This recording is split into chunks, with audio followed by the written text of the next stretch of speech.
나오는 것이 여기 나오는 것이 여기 나오니 여기 샵샤 여기 제일 많이 나오는데 여기 거의 60, 70% 차지합니다. 시조보에. 이 말에서 제일 먼저 이게 선양후음이라고 하는 것은 음양오행설에 해가지고 앞에 것은 앞선자 양이라는 뜻입니다. 양.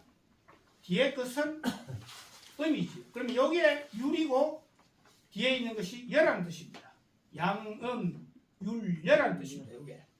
그 다음에 또 이런 말이 있어요. 양강 음유라는 말이 있죠. 양은 강하고 음은 부드럽다는 뜻입니다. 부드러울 유자, 강할 강자. 그러면 열이 강자죠. 그러면 앞에 있는 것은 강한 겁니다. 뒤에 있는 것은 열이 청사하지. 청사 이렇게 안 하죠. 그런 뜻입니다. 그 다음에 양동음정이라는 말이 있어. 앞에 양동은 움직이고 좀 동적이고 뒤에 있는 여는 좀 정적이라는 뜻이죠. 그런 것이 시조하는데 아주 중요한 노래를 부를 때 한 번 더 말씀드리면 적을 분은 적으세요. 선양후음. 그 다음에 이 시조 부르는데 가장 중요해요. 선양후음, 선양후음. 두 번째가 양강음유. 앞에 것은 강하고 뒤에 것은 부드럽다는 뜻입니다. 그 다음에 세 번째 양동 음정인데 이 양동 음정은 어디에서 많이 나오냐 하면 사설 시조에서 많이 나와요. 사설 시조 중에서도 완제 사설, 그 판만이라든지 맹년사물이라든지 여기 보면 음정 엄청 많이 나와요. 양동 음정이. 그래서 그런 걸 아시고 노래를 부르면 좀 더 멋진 노래를 부르지 않는다는 생각이 듭니다. 그 다음에 장단은 내일 우리 원장님께서 하시기 때문에 요거는 참고만 하시고 생략하겠습니다. 그 다음에 조직과 독태를 보면 한 박을 소박으로 나누면 3분박 7페이지에 있습니다. 7페이지 3분박, 들박, 실박, 날박 이렇게 되어 있는데 그 한 박을 또 소박으로 4분으로 나눈다. 4분박을 선일후삼, 선일후이, 선일중이, 후일, 선삼후일, 뭐 각일 요거 우리가 늘 익히 알고 계시는데 내가 이걸 서양음악하고 이제 비유를 하면 우리 국악이 단조롭다 아닙니까? 성격이 단조로우니까 이게 이제 선일후일이라든지 선일후삼이라든지 선일후이라든지 이런 것들을 내가 서양음악에 대입하면 요거에 리듬이 아니겠느냐. 리듬 우리가 노래 부를 때 뭐 따따따 따따따 뭐 이런 게 있다 아니면 그렇죠. 그래서 요게 하나의 리듬에 해당된다라는 생각을 합니다. 그래서 이게 짧게 붙일 것이냐 길게 붙일 것이냐 길게 붙이다 짧게 붙이고 이런 것이 리듬이 아니겠느냐라는 생각을 합니다.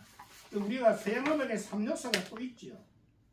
리듬이 있고 가락이 있고 화음이 있죠.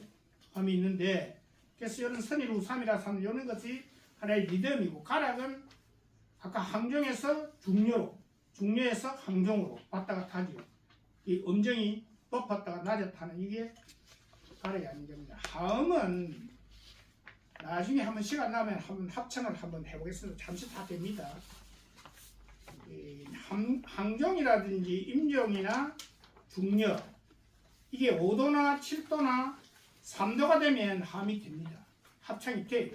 그래서 어떤 분은 시조는 절대 합창이 안 된다라고 주장하는 사람이 있는데 우리 마산에는 내가 몇 년 전부터 합창을 화음을 해가지고 늘 나가거든요. 그래서 시간 되면은 합창도 나중에 한번 하도록 하겠습니다. 그 다음 시김새에 보면 아래 삼각이 있고 이 삼각도 있고 목막음이 있고 갱음이 있는데 나는 이번에 이걸 준비하면서 갱음이라는 것을 내가 처음 알았어요.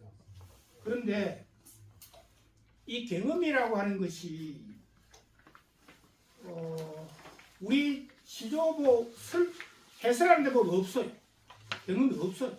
내가 옛날 책도 가 있고 새로 나온 데도 있는데 어제도 찾아보고 그 앞에 찾아봐도 경험이 없어요. 이 이야기는 내가 우연히 찾아보니까 양장영 선생님이 2016년도에 강의한 내용에서 내가 한번 들어보니까 경험을 아주 강조를 하더라고. 경험이 있어요. 그럼 경험은 여기 이런 이야기야. 여기에 얘 있죠 여기에. 요게 중년성에 걸쳐 있는 목마금. 이거를 경험이라고 한대. 경험. 그리고 이와 같은 똑같은 부호와 여기에 있는 것은 이거는 목마금이라 된 소리를 내.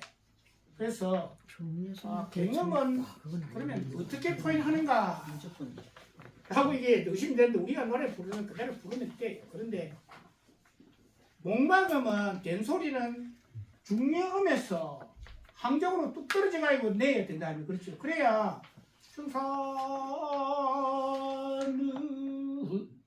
이렇게 딱 막혀야 돼요.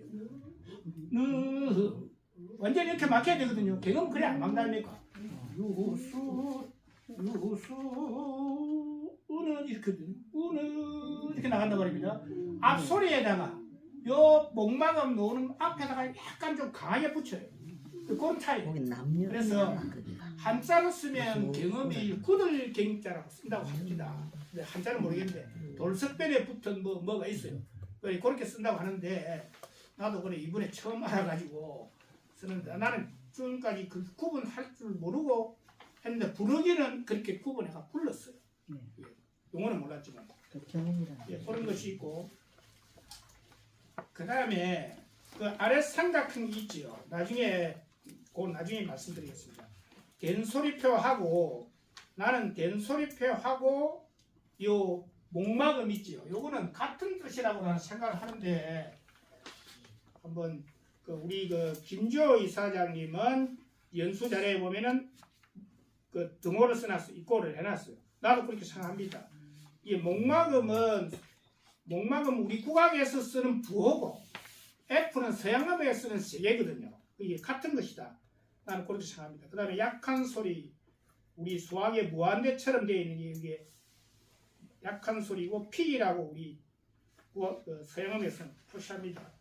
그 다음에 공포 있는데 이 공포가 어디에 붙어 있습니까? 주로? 끝날 때. 그렇죠. 1, 0, 3. 이것도 내가 오늘 처음 이게 끝날 때 심표 밑에 공포가 있거든요. 이렇게 되어 있단 말입니다.